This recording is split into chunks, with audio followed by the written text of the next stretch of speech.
There is one type of primer that I think every woman should have, and then there's one that I think nobody needs. All right, so let's start out with a gripping kind of primer. A gripping primer is one that is supposed to grab a hold of the foundation once you put it on top of it and help elongate how long your foundation will look good. I am personally not a fan of a gripping primer. I don't think they work well for my skin, but I do know that they do work for other people. My daughter is one of them. She loves a gripping primer. I've tried a couple of them and I do think that some are better than others. There's one that's high end, and then I think there's a complete dupe for this high end. The one that's high end is Milk. What is it called? Milk Hydro. It's grip. It just says grip primer. This is very much a gel, glides across it very easily. You let it sit on your skin just a little bit and then your foundation goes on top of it. e.l.f. Cosmetics came out with a grip primer. I think it's called, Power Grip Primer. And I pretty much think this is a dupe for the Hydro one or the Milk one. It's a little bit more jelly-like, but once it's on your skin, it's very much the same feel. And these are very grippy, if that's a real word.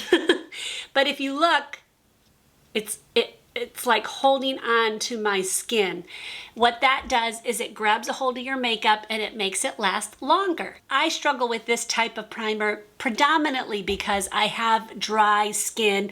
I have flaky skin sometimes, and to me it just exemplifies that dry, flaky skin. So most of the time, I'm just not a fan of using it. The only exception would be when I am in the summer months and I really need a foundation to be able to last longer. I think it does do well with my more normal skin in the summer. If your makeup looks more oily the longer you wear it, you probably will want a more mattifying primer. Your foundation itself can help with that, but your primer can just push that up a couple notches. I have never had any problem with oil on my face. In fact, I would love it if I had a little bit of oil on my face. I have always had dry skin, but my daughter does have more normal to oily. My daughter, Rachel, has more normal to oily skin. And she told me the one that she really likes is Sephora's Mattify and Refine. It's not very expensive, and she says it does a really good job. Then there's the Illuminating primer, a primer that is underneath your makeup that will kind of give your foundation more of a glow to it. Now, you also can get a glow from your foundation itself. You need to read what your foundation says. But if you were to put a more glowy primer underneath your foundation, you could have a bit of a sheen underneath, and it kind of gives you that kind of what they call a glow from within. There are a few that work really well. There's a couple high-end ones, and then there's one that I believe is almost an exact dupe for the high-end one I'm about to show you. So first is the high-end one from Charlotte Tilbury. It's called Wonder Glow. It's got a little bit of a sheen to it, as you can see, but once it's really rubbed in, it's to me, it's more of like a smoothing, and it has a tiny bit of a glow to it, just a shift. I think it's good. I think it's a very good primer. Your skin feels so soft.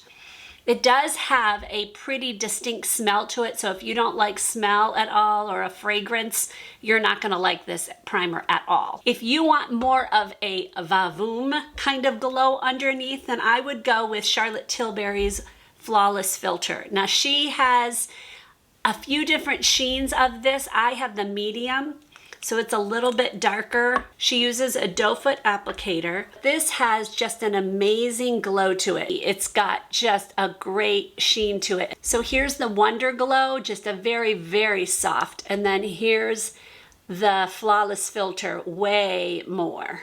If you really like the Flawless Filter one underneath, so you would put foundation on top of that, then you may want to go with the Spotlight from Physicians Formula. This one, to me, is almost a complete dupe to this. Now, this one's lighter because I got the medium in this, so the color is lighter, but it gives just as much glow. You can see it has a lot of glow to it. So it's obviously lighter, as you can see, but once I really rub it in, it has just that really pretty glow. So there's the Charlotte Tilbury right here, and then this is the Physicians Formula. Just so pretty. Now, both of these could go underneath as a primer, but I also really like both of these for on top of my foundation as well. This one, the Charlotte Tilbury one, I have used often right underneath my eyebrow to just give that little bit of light there. I've also used it as a highlighter on my cheeks, and I've done the same thing with this one. So both are really good. This one's just a lot cheaper. Now, this type of primer is one that I believe every woman over 50, even over 40, should have in her makeup collection, and it would be a smoothing primer. When we get older, we have more texture. We have wrinkles, we have pores, we have just lovely things happening on our face, and sometimes putting a smoothing kind of primer can really just set the canvas to make it look so much better once you put foundation on top of it. My favorite kind of smoothing primer would be from Revlon. It is their Prime Plus Perfecting and Smoothing. It's kind of a gel, it's more like a silicone kind of gel, and it just does what it says it's going to do. It smooths the area and makes it just so nice to put a foundation on top of it, and I love the look. I have yet to find a foundation that this doesn't look good underneath it. It just makes every foundation work even better. Now, I think there is a combination, and this is my favorite combination. I will use this all over my face, and then I will spot treat different areas that have larger pores, and that's where a putty primer comes in. Now, there is a high-end version, and it is the OG of putty primers, which is the Tatcha Silk Canvas. This really does work really well. I bought the mini one because it is not cheap at all. And I've used a good amount of this, as you can see. This is what it says it is. It's very silky, and you would put it and take it and put it exactly where you have some extra texture, like deep pores or deeper kind of wrinkles where you want to just kind of smooth it out. So what you want to do is you take it, and I'm going to use my hand here and just push it into those areas. So that would be, for me, it would be more around my cheeks, above my eyebrows. For some reason, I have a lot of heavy, deeper pores there. And I have them around here as well, and on my nose. So those are my areas, kind of my T-zone really. And I'm gonna take it and push it in, and then once it's all pushed in, then I just take it and kind of smooth it out. You could use a brush or you could use a sponge to kind of smooth it out, but your fingers are gonna work just as fine. And it just kind of minimizes those deeper textures, those pores, those deeper wrinkles. It's not going to take them away, but it will minimize them a bit. So Tatcha's the Silk Canvas is definitely the more expensive route, but I believe the e.l.f. Putty Primer, this is the Poreless Putty Primer, is to me a complete dupe. So I will never buy this again because I don't need to. I have this one. It works just as well and at a fraction of the cost. I've used a lot of this one as well, and to me it's even more silky. It reacts just the same. It does exactly what I need it to do, and I just think this is a great product. It also comes in an illuminating one, so if you'd like it to give a little bit of a sheen as well. Okay, now to a primer that I just don't think you need. And this is kind of odd for me to say this because I have very dry skin. In the winter, my skin can be flaky and just so parched. And so you would think that I would go for something that would be constantly putting hydration onto my face. But I honestly do not think that you need to purchase a primer that says it is a hydrating primer. Here's the reason. I think that a hydrating primer is pretty much just a glorified moisturizer. I just don't think that it does anything. I've tried a bunch of them, and I don't think it actually adds that much Hydration, I think just a really good moisturizer, given time to settle down in your face. Like, don't go in with a moisturizer and then immediately put foundation on.